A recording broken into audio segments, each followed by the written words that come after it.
You guys, this is Mananda the GOAT. As you all know me, I don't have to introduce myself. So you can even go subscribe for my YouTube channel, guys. It's at Manando underscore the GOAT. So I'll be doing a market breakdown on Nasdaq. So okay, guys, when you start analyzing, most of the time you need to have your lowest level and have your highest level, so guys, this level was the highest level until the market broke that price.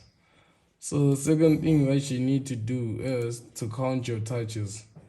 If you can check on this one, guys, we only have 1, 2.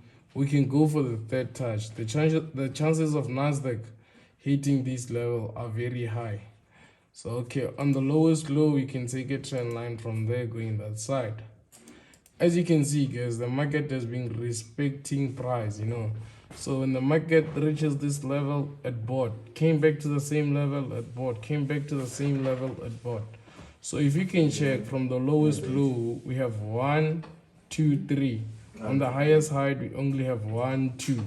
We can be heading for what? For the third touch. We can be heading for the third touch. So okay, guys, I'm just gonna zoom in and see what's really happening. So if you can check, guys, here we were supposed to have a double top, but then price broke this level. Price broke this level here. We were supposed to have a double top. So okay, I'll switch the charts, guys, to the 4-hour. As you go to the 4-hour, you can see that, guys, the market has been moving in an impulse correction.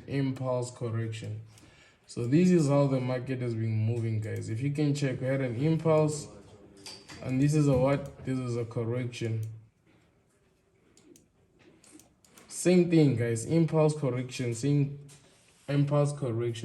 So now we are here on almost the current market price. So I'll take the lowest low. So from the 4-hour, I'll go to the 1-hour. If you can check the 1-hour, guys, it shows clearly the impulse and correction, the things that I was telling you about, because it's very clear when it comes to the 1-hour. But then as you go to the smaller time frame, you'll see how clear it is. So here, guys, that was just simple. There was an impulse correction, like the market keep repeating itself. Okay, again, another correction here, and we had an impulse.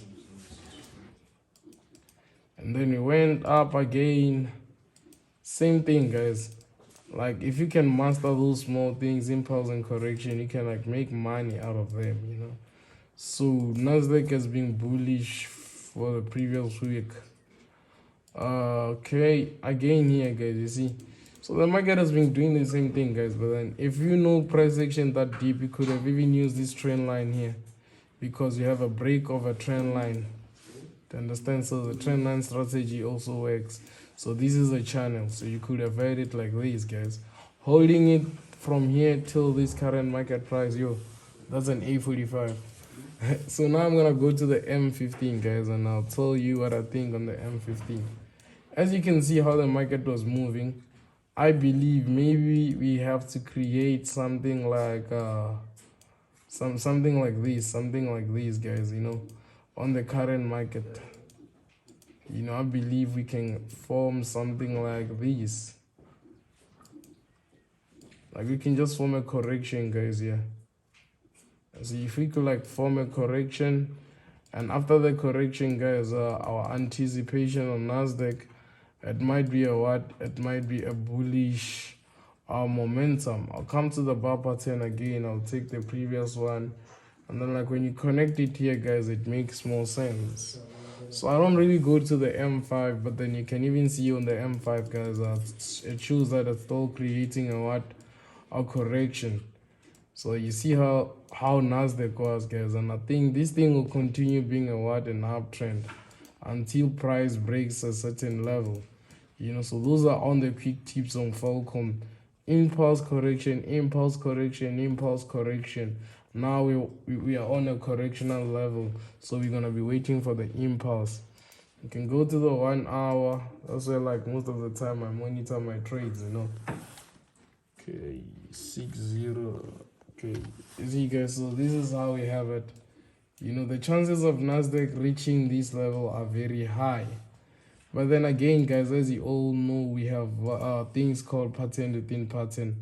So we can take this one as a pattern within a pattern. You know, guys, we can take that one as a pattern within a pattern. So it was me, Manando the Goat, and I'm signing out.